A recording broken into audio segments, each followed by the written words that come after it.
Thanks, guys. Give a round of applause for Mike and what he does for us, man. It's awesome. All right, I see a bunch of different people in here tonight, right? I'm from Atlanta. I got a bunch of different friends. They all got different problems, it seems like, you know? My black friends, they come up and complain. They're like, yeah, T, man, I got fired from my job, bro. Pulled over, shit like that. I'm like, I know, bro, you mad. You know who else was mad? Donald Sterling. How'd that work for him, you know? Then I got a little Asian friend. She's a chick, and she's like, Thomas, you like your iPhone? Do it work good for you? And I said, yeah, it works real good. I've had it since it came out. She's like, my niece, she make the iPhone for you. I said, shit, tell her thanks. Must be rough working there. Tell her if she gets a break to go to the top of the building and check out that trampoline. Here, it's got good bounce back. I got a little Mexican buddy, a little Migo friend named Fernando. And he was always like, oh, Thomas, man, you never invite me to nothing. You just want me to do my job. That's it. And he made me feel bad. Because last week I didn't invite him to my barbecue till my grill broke. Then I called him and was like, Fernando, come over, bro. Bring your wife, your kids, and your toolbox. Then my white friends, I don't really talk about them because they know how to act. That's a joke. That's what I do. I tell jokes.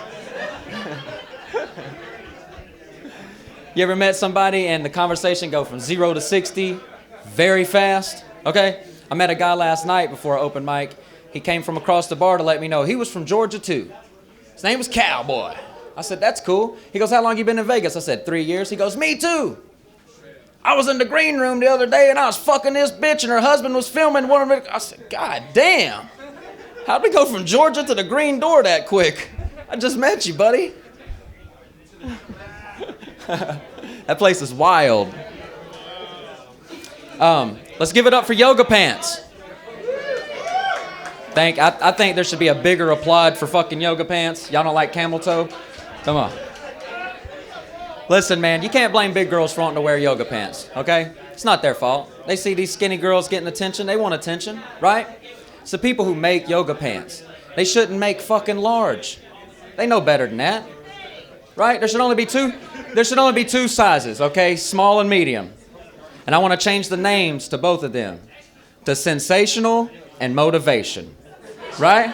That right, if your girl starts out sensational and she moves to medium, now she has motivation to get her ass back to sensational.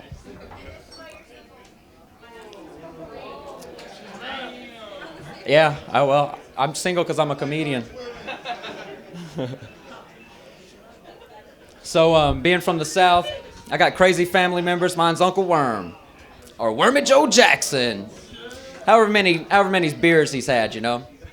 Uncle Worm, he's kind of like Gizmo. He comes with a set of rules. All right, rule number 1 is you can't let him out of your sight. Rule number 2 is you can't give him beer. You give him beer, that's kind of like giving Gizmo chicken past midnight or fucking getting water on him, you know? He turns into a fucking crazy redneck gremlin, right? You break rule number 1, you broke rule number 2 and you don't know it. All right, Uncle Worm's going to go find people. They're going to have beer. They're going to have different kinds of dogs. And they're going to be fucked up. He's bringing them back to you and he's going to be like, hey, boy. Found some good people right here, huh? Coming back to your house, we're going to start a bonfire, we're going to smoke some weed, we're going to have a good time. And ain't shit you can do about that. Another thing about Uncle Worm, he's slick, you know. I went up there to hang out with him one day, right? And he was already coming down the street to get me. I said, what are you doing? He goes, I'm about to sell this car. I said, you ain't got a car? He goes, yeah, Lee's got a car. I said, exactly, it's Lee's car. He goes, well, hell, boy, it's been sitting in the front yard 8 months. He ain't doing nothing with it. Called Junkyard. They said they'll buy it $50. I said, God damn, all right, well. So about 30 minutes later, a tow truck comes, picks the car up. Lee gets off work. Of course, he comes to Uncle Worm's house. Wants to know where his car's at, you know? Lee's about as attractive as that car was. So was his voice. He talks like, he's like, hey, Wormy Joe, you seen anybody in my front yard today? Worm's like, nah, man, I ain't seen nobody. Somebody stole my car, man. My old Datsun. I was going to put Nissan rims on it and Nissan tires on it and make it a Nissan, you know? Worm goes, man, I don't know what happened. Tell you what, though.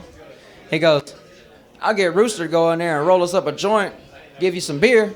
We'll turn this day into a nice one. I said, God damn, Worm, he wanted his car to be a Nissan, not a nice one. So I gave myself a week to move to California and become famous. First day out there, I'm listening to Siri tell me where to go. She says, take a left on Greenleaf Boulevard. Destination will be on the right. If you don't know about Compton, California, it's where Greenleaf's at, okay? Right beside the big donut thing. I'm sitting at the red light, and O-Dog from Menace to Society is walking his fucking pit bull. Pitbull decides to not want to go that way anymore, right? So he yanks on it. Dog's like, nope. He yanks on it again. Dog don't want to go. Now he kicks the dog. I'm nervous, all right? Looks at the dog. He kicks the dog again. Dog bites him on the leg. Throws the leash at him. Bam!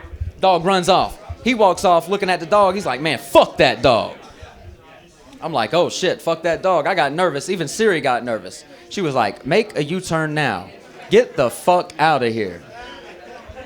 It's like, you ain't got to tell me again, bitch. I'm out of here. All right, so I got to teach my dad how to text. He's old school. He just got a smartphone. He wants to text now, you know? So I was on the phone with him the other day, and he was like, come over and play me in some darts. So I said, all right, Dad, I'm on my way to play you in some darts. When I get there, I'm going to bust that ass. Nothing wrong with that, you know, telling my dad that. So I'm on my way to play him, and a girl comes over to smoke some weed with me. She's like, T, you want to smoke weed? I'm like, sure. So now my dad texts me. He wants to know where I'm at. You know how girls are. They're going to read your phone anyway. She's beside me. So I'm like, well, it's a text from my dad. Let's see what he has to say, you know. So I open my phone, and I read it, and it says, hey, boy, hurry up and get over here so I can tap that ass. I read it. She read it. It's fucked up. Y'all have a great night. Be careful.